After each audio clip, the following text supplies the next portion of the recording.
Olá, sejam bem-vindos a mais um episódio do Veterinária 360. Eu sou Rodrigo Carmo e sempre trago um convidado muito especial para a gente bater um papo, entender um pouco mais sobre o agro e a tecnologia.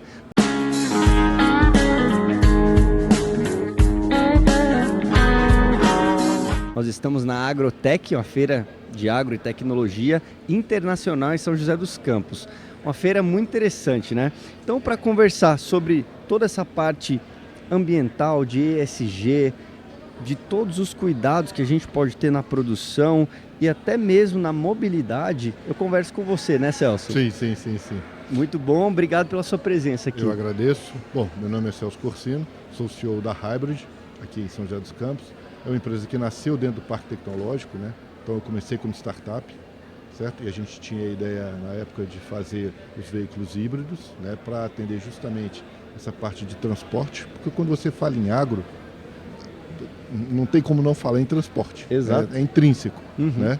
Então, essa parte do transporte nós sempre vimos que seria um bom nicho de mercado e que seria também, né, uma área que necessitava e necessita até hoje de solução. Então, nós começamos a trabalhar nessa área, trazendo primeiramente equipamentos que mediam e medem os nossos equipamentos, eles medem emissões nos veículos diesel, direcionado a diesel, né? Hoje você tem, por exemplo, controles, né? Quando você compra um caminhão, por exemplo, você tem controles nesse caminhão ou sistemas de pós-tratamento que eles controlam toda essa emissão de poluentes. Então nós investimos nisso, em equipamentos que fazem isso, né? E em paralelo a gente começou uma pesquisa sobre hibridização veicular. Ou seja, você pegar aquele veículo que você já tem na propriedade, né? Seja um caminhão, uma colheitadeira, uma escavadeira, um trator, né? E colocar um motor elétrico trabalhando junto. Mas não podia ser qualquer motor elétrico, né? Eu não posso pegar um motor industrial elétrico e colocar num veículo, porque ele não é dimensionado para isso, né? E quando ele aquecer, as perdas térmicas, são as perdas de torque e potência são muitas, né? Geradas pelo aumento do aquecimento. Então o motor industrial nunca pode ser aplicado como um motor veicular. Então nós fomos atrás de um parceiro, né? E conseguimos então a Parker nos Estados Unidos. Então a Parker já está instalada no Brasil há muitos anos, né? E eles têm toda essa linha de motores e inversores para aplicação veicular. Tanto que eles já fazem isso lá há mais de 10 anos, né? Não a Parker especificamente, mas empresas como a minha, né, que compram esses motores, né, são autorizados, são dealers, né?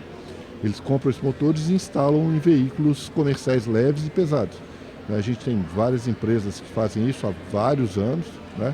Então o que a gente está trazendo para o Brasil é também essa solução de mobilidade, né? Além dessa solução que nós já tínhamos na medição de emissões. Então a gente juntou as duas coisas, que são coisas que interessam para o agro, né? Eu não posso simplesmente falar que eu estou descarbonizando, eu tenho que provar que eu estou descarbonizando, né? Então nós temos tanto a solução de hibridização do veículo, certo?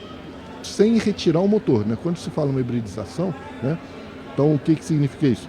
Adicionar a um motor, a um veículo diesel ou gasolina, né, o flex, adicionar a esse veículo um motor elétrico, seja no lugar do alternador, né, ou seja próximo ao cardan. Então nós trouxemos essa tecnologia para o Brasil e associamos ao que nós já tínhamos, que era o controle, a medição disso, né? E quando se fala, por exemplo, em relatório ambiental, você precisa, né, não só ter a solução na fazenda ou no seu agronegócio, né, no seu transporte ali, como você precisa provar que realmente aquilo baixou emissões. Você tem que medir, né? A métrica é muito importante. Então nós fizemos equipamentos que têm essa métrica, né? E nós nos preocupamos que esses equipamentos, né, utilizassem a mesma métrica que o IBAMA utiliza. Tanto que a gente conseguiu que uma certificadora do Inmetro viesse até nós e fizesse todo o procedimento, né, de gerar uma certificação de terceira parte, provando que realmente, né, o que nós estamos fazendo está dentro do que pede a legislação de emissões. É quantificado, né? Justamente, porque não adianta falar, estou com o meu relatório ambiental diminuindo o CO2, mas como? Como que você prova isso? Né? Então nós temos a condição de fazer o serviço da hibridização no veículo, adicionar o motor elétrico no veículo e medir também. Então a gente tem esses dois serviços, né, que interessam diretamente ao pessoal do agro, porque, como eu disse, transporte é inerente ao agro, né? seja em veículos comerciais mais leves ou seja veículos pesados. É interessante você trazer esse ponto da mobilidade, porque a gente pensa o seguinte: uma granja de suínos, Sim. né? Você tem uma necessidade muito grande desses insumos na mobilidade, de trazer ração. Sim. Os animais comem Isso. muito, né? E essa redução traz muitos benefícios, né? Sim, sim, veja, e essas propriedades, a grande maioria, eles já têm um painel solar instalado. Então a energia elétrica está lá de graça. É limpa, né? É limpa, está ali para ele.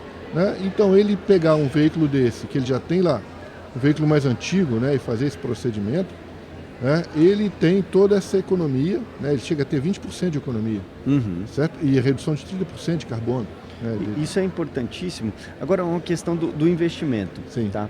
Pensando nesses 20% de economia, a partir do momento que eu tenho um veículo e eu quero adaptar, quanto tempo após o investimento que esse produtor rural ele vai ter o retorno? Então, as condições, né, que para ele ter esse retorno em 2, 3 anos, seria que ele rodasse com o veículo pelo menos 200 km por dia.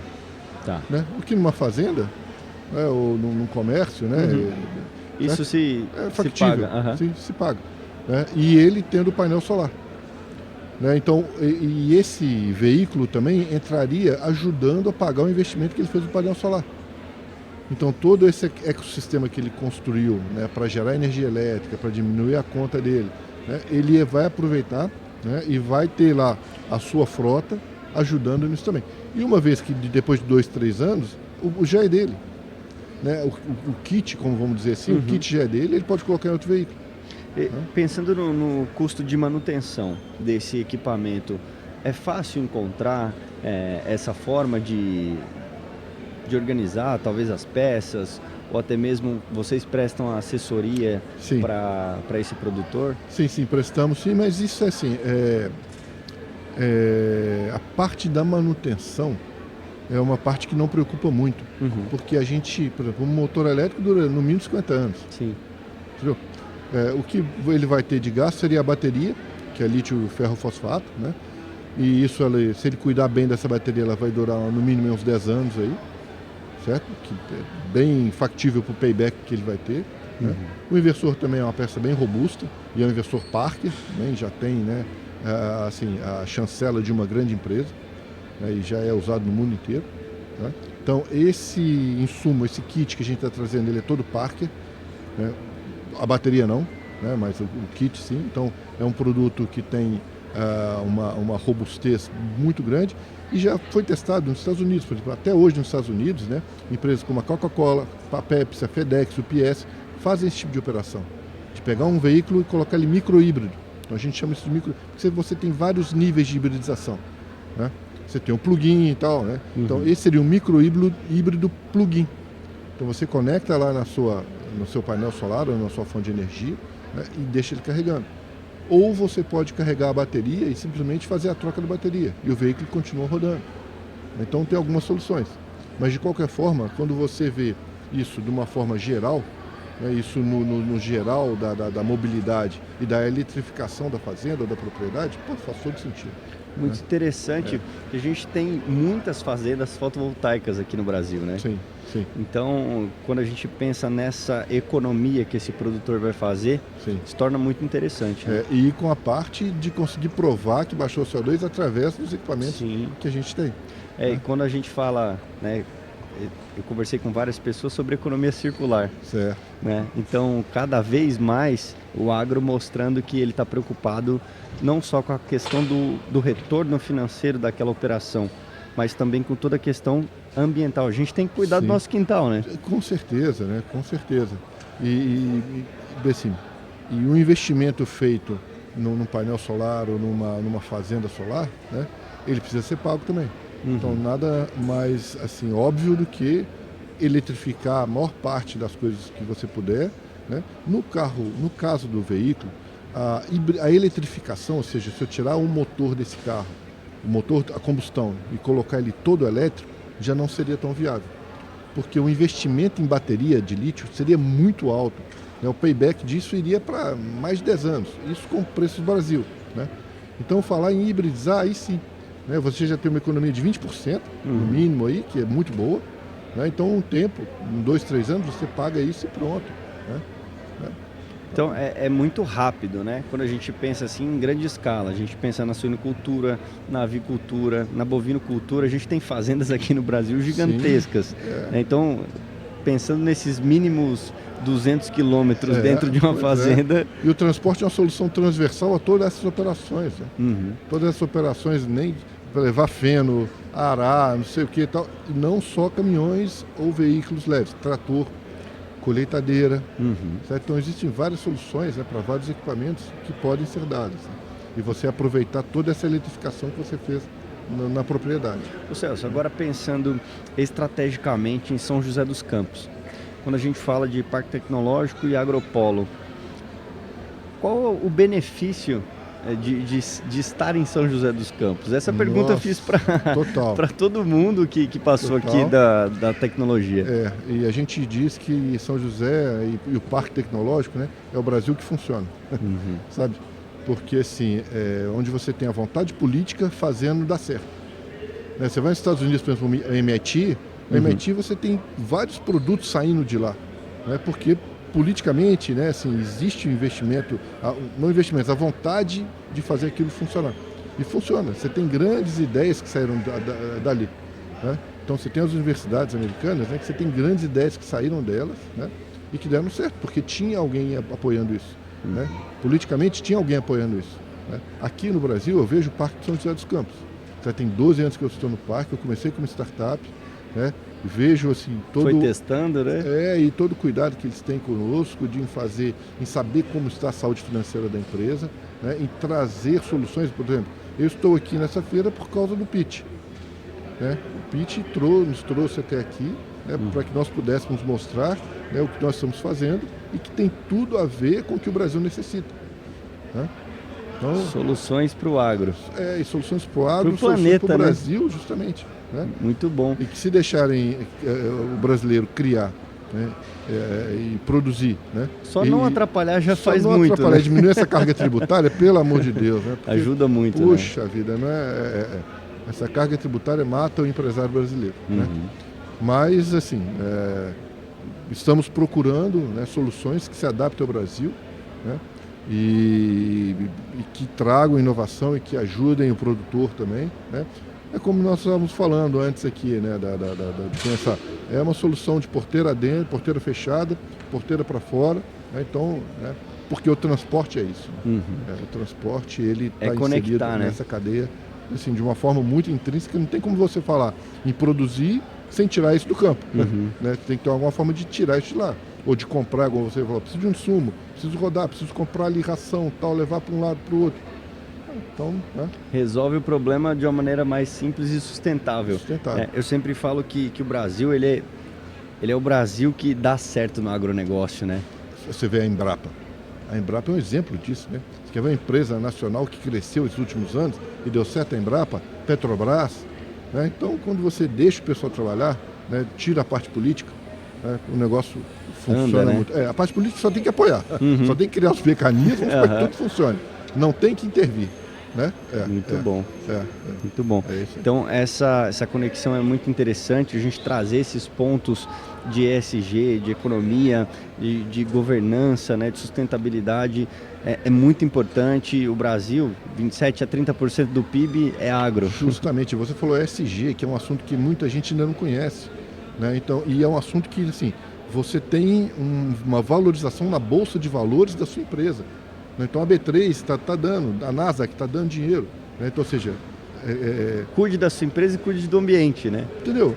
Pois é. Então, assim, se souber realmente administrar o negócio, tem bastante solução, bastante rentabilidade, né?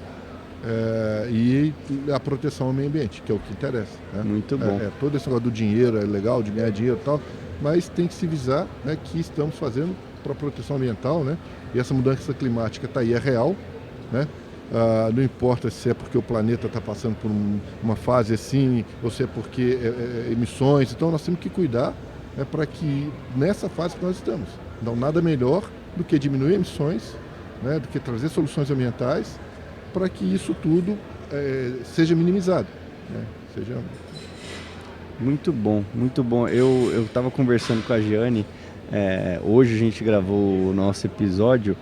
Eu falei, nossa, que bacana a gente ter a oportunidade de aprender. Não é, assim, acho que o parque assim, é multidisciplinar. Aham. Né? É multidisciplinar, tem muita gente boa fazendo ali.